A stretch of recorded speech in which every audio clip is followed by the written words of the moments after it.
kami via Grab ng Jollibee. Chicken. Thank you. Okay.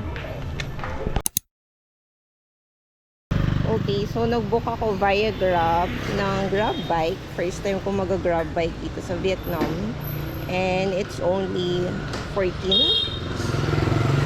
Magkano ba to? Yeah, 14,000 dong. Pupunta tayo ng Hip Hub Cafe. So, try yung coffee nila doon. And meron kasi tong view ng church.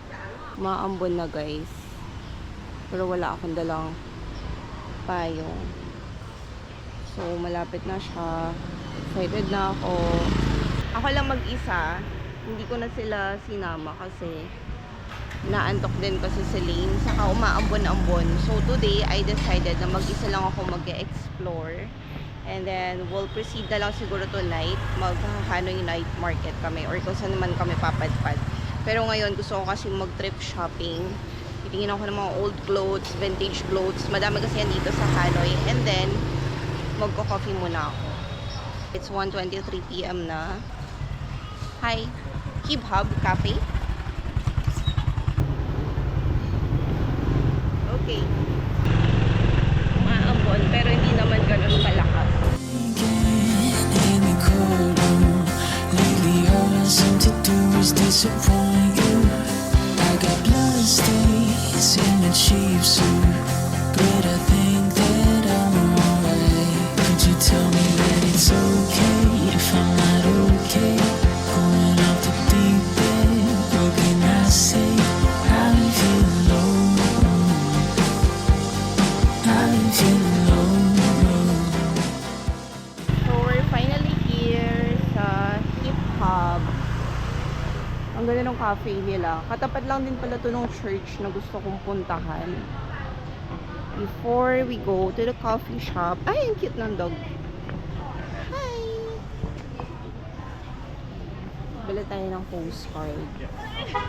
Ang ganda, oh. Wow.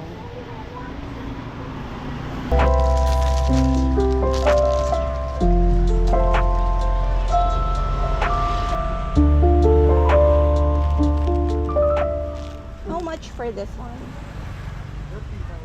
30? Ang ganda, oh.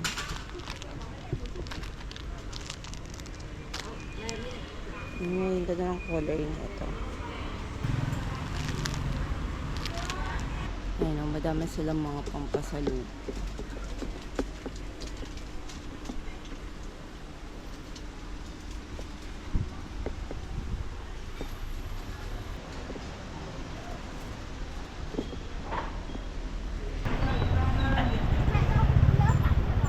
Guys, tignan niyo yung church. Ang ganda. Grabe. Wala siyang paint. Parang, alam mo yung kulay ng semento, ganun. And this one open siya until 11 AM. And then, magre-resume sila ng 2 PM. Ang ganda. So, ito yung paligid niya. If you want to go to Hip Hub Cafe, ayun lang siya. Puro coffee shop din yun nasa paligid. So, ang ganda ng view. Ang ganda ng mga structures. Ayun o, kung mapapansin yung mga old, yung mga establishments nila. Parang vintage. May pagka-retro yung vibe. Ang dami nilang mga coffee shop. Nakakatuwa. Ito pa o. How Cafe.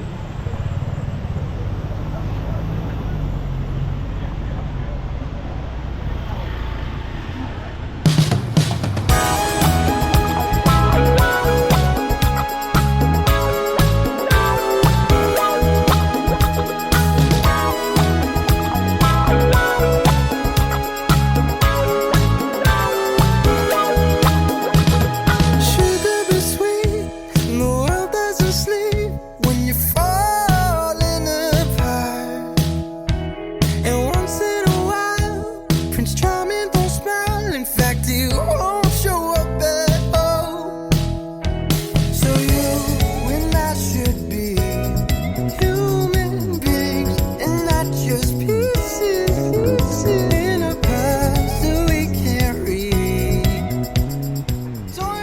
Lumipad din ako sa labas para kita yung view ng church. Kaya lang kasi may Philippines sila dun. So, hindi daw allowed. But if you sit there, you can see the view of the church. Super nice. So, nag-order ako ng ice egg coffee. And that's 55,000 dong. Naantay ko lang siya. And then we'll try more coffee later. Yung pinuntahan ko kanina ng souvenir shop, bumili ko din ng mga pouch. Ito siya. Tapos yung isang pouch, lalagyan ko ng pera. Super cute. 40,000 dong lang siya. Katabi lang na itong hip hub. Tapos, mga ganito. Super cute. And then, first card.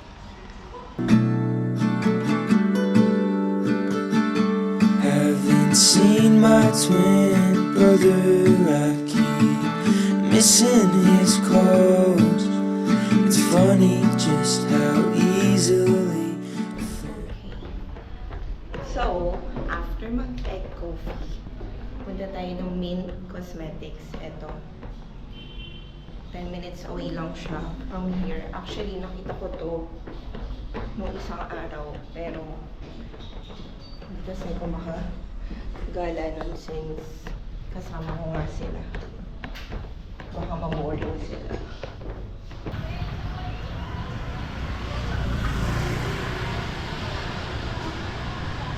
Okay.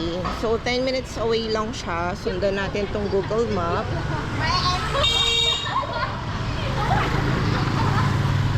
Mainit na. Kanina kasi 'di ba nung nakasakay ako, umulan. I mean umambon.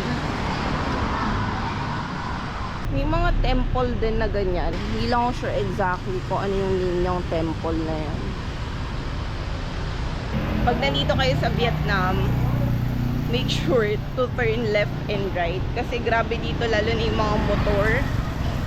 Bigla-bigla silang sumusulpot. So, dapat maingat talaga. Kaya nung kasama namin si Lane, sobrang maingat din kami kasi baka mahagip ng motor.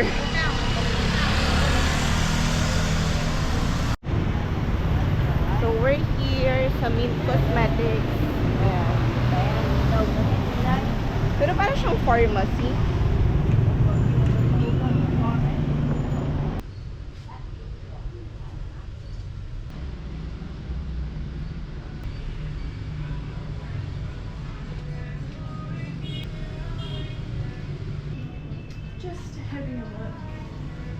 Wala akong nakita dun sa Mint Cosmetics. Kasi sabi ng staff doon, naghanap sana ako ng mga Vietnam makeup products or at least yung mga lip tint. Pero sabi nung staff doon, mostly mga Korean brands yung kinikater nung Mint Cosmetics. So, yung price naman din halos pareho lang. And most of the brands na nandun, nasa Pilipinas din, may kita nyo din siya. So, it's not something na talagang bago. Maglalakad-lakad lang tayo. Ito para siyang thrift store. Ang cute ng mga paninda, oh.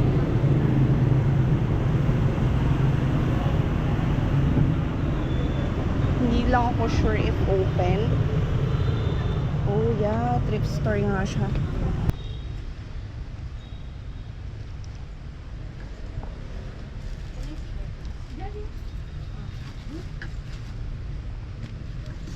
Ang ganda na ito. How much for this one? 550. 550. That, wala to. Medyo may kamahalan lang, pero ang gaganda ng mga damit. Saka amoy ukay-ukay talaga siya.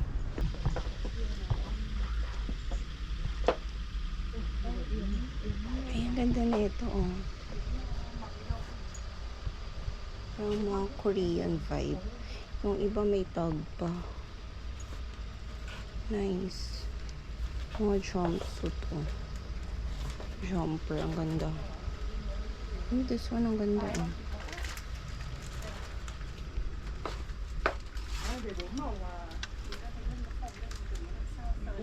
Ay, ang ganda din na ito.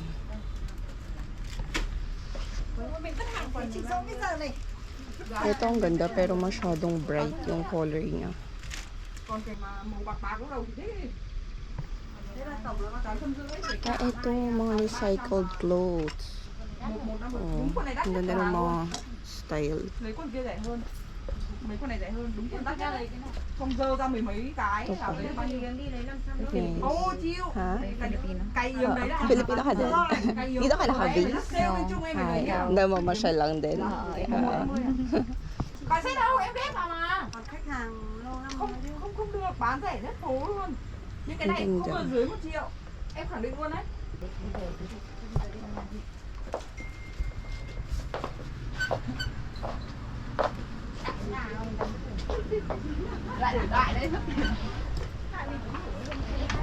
Ang ganda na itong pants. Theo style này. Yeah. Ang ganda na ito. How much for this one? Cái này là 580.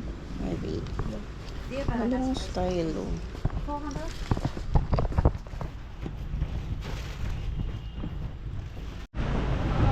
So, habang tumitingin ako dun sa thrift store, may nagtanong sa akin, are you a Filipino? Ayun pala, Filipino din siya. Akala ko dito nakatera. Tapos tinanong niya din ako kung dito ako nakatera. Sabi ko, no, namamasyal lang din. So, nag-book na ako ng Grab bike, pabalik ng hotel. Tingnan yung cute ng Grab nila, oh. May ulo nung driver. Tapos may heart-heart. Ang cute. Bumili lang ako sa Circle K ng mga noodles with egg, finally. Kasi ilang Circle K na yung napuntahan namin. May mga noodles sila pero ewan ko kung ayaw lang nilang magluto. Buti na lang mabait yung napuntahan ko dito. Ayan. Nagluto sila ng noodles with egg. So excited na si Brian kasi ang sarap talaga niyan. Grabe yung mga motor dito. Medyo gutom na din ako. Kasi hindi naman ako kumain ng bongga. Like, nag-coffee lang ako. Tapos yung Jollibee kanina, pumapak lang ako ng chicken. Pabalik na tayo ng hotel.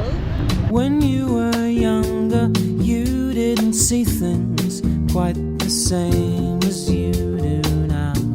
But now you're older, you find that sometimes you wish you had stayed a clown. Never ever knowing whether you're coming or going. And right now that sounds like Ray's idea.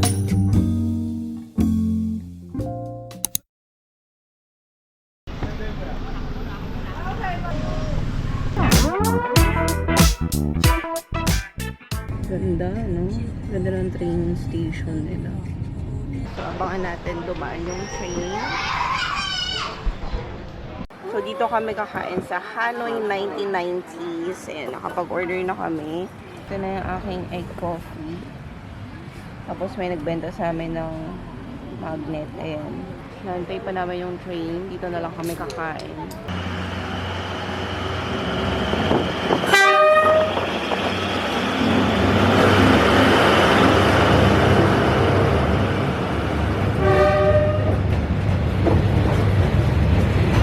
So, pabalik na kami ng hotel.